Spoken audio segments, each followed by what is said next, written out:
بھارتی فوج نے GT روڈ سے پے در پے حملے شروع کر دیے۔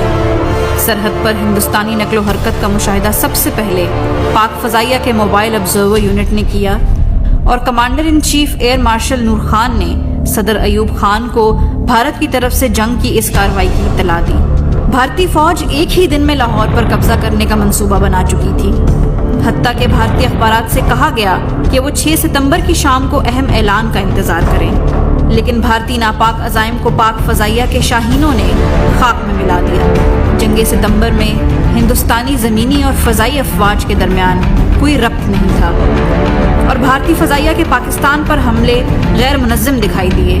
6 ستمبر کو صبح پاک فضائیہ کے طیارے کامبیٹ ایئر پیٹرولنگ پر تھے جب ان کا رخ کیسر ریڈارز نے بھارتی فضائیہ کے 4 مسٹیئر طیاروں کی طرف کیا جو وزیر آباد کے قریب پاکستانی ریل پر حملہ کرنا چاہتے تھے۔ طیارے میں خرابی کی وجہ سے فلائٹ لیفٹیننٹ امجد کو سرگودھا واپس آنے کی ہدایت دی گئی، جبکہ فلائٹ لیفٹیننٹ آفتاب عالم نے اکیلے ہی 4 بھارتی طیاروں کا مقابلہ کیا۔ آواز کی رفتار سے تیز پرواز کرتے ہوئے فلائٹ لیفٹیننٹ آفتاب نے بھارتی طیاروں کو مار بھگایا۔ فلائٹ لیفٹیننٹ آفتاب تاریخ کے پہلے پائلٹ ہیں جنہوں نے سپر سونک طیارے سے دشمن کے طیارے کو شوٹ ڈاؤن کیا۔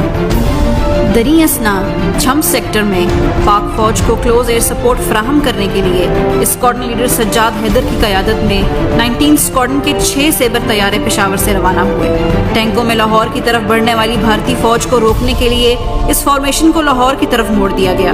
سجاد نے اپنے 2 ونگ مین کو ٹاپ کور فراہم کرنے کا حکم دیا اور خود بھارتی ٹینکوں پر 4 جہازوں کی فارمیشن میں فضائی حملے کی قیادت کی۔ اس فارمیشن نے کامیابی سے بھارتی فوج کو نشانہ بنایا اور ان کی پیش قدمی کو اس مقام پر روک دیا۔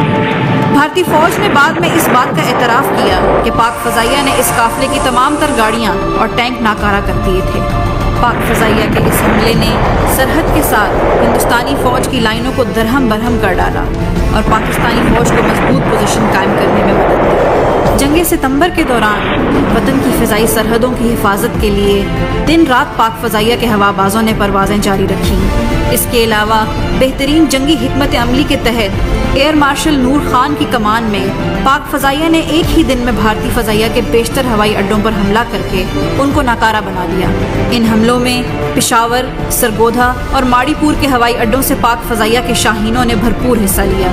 ان حملوں میں اسکواڈرن لیڈر سرفراز رفیقی شہید، squadron leader MM Alam, squadron leader Sajjad Haider, flight lieutenant Saad Hatmi, squadron leader Rais Rafi, flight lieutenant Cecil Chaudhry, squadron leader Najeeb Khan اور فلائٹ لیفٹیننٹ یونس حسین شہید جیسے مایہ ناز ہوا بازوں نے بجلی کی سی تیزی کے ساتھ حملہ آور ہو کر دشمن کے کئی جہاز مار گرائے۔ اسکواڈرن لیڈر MM عالم اور اسکواڈرن لیڈر سجاد حیدر آدم پور اور پٹھان کوٹ کے ہوائی اڈوں پر دشمن کے کئی جہاز تباہ کر کے کامیاب لوٹے، تو دوسری طرف اسکواڈرن لیڈر سرفراز رفیقی اور فلائٹ لیفٹیننٹ یونس حسین نے پلواڑہ کے مقام پر دشمن کے لاتعداد طیاروں کا جمع مردی سے مقابلہ کرتے ہوئے جام شہادت نوش کیا۔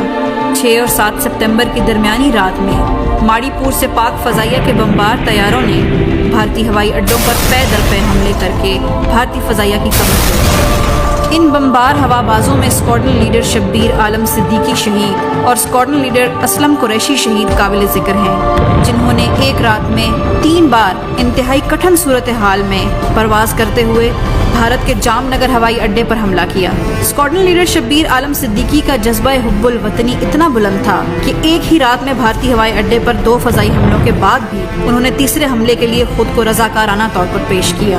جام نگر پر تیسرے حملے کے دوران اسکواڈرن لیڈر شبیر عالم کا جہاز بھارتی طیارہ شکن توپوں کا نشانہ بنا اور وہ اپنے navigator squadron leader Aslam Qureshi کے ہمراہ جام شہادت نوش کر گئے۔ بے مثال حب الوطنی اور جرت کے مظاہرے پر حکومت پاکستان نے قوم کے ان بہادر سپوتوں کو ستارہ جرت سے نوازا۔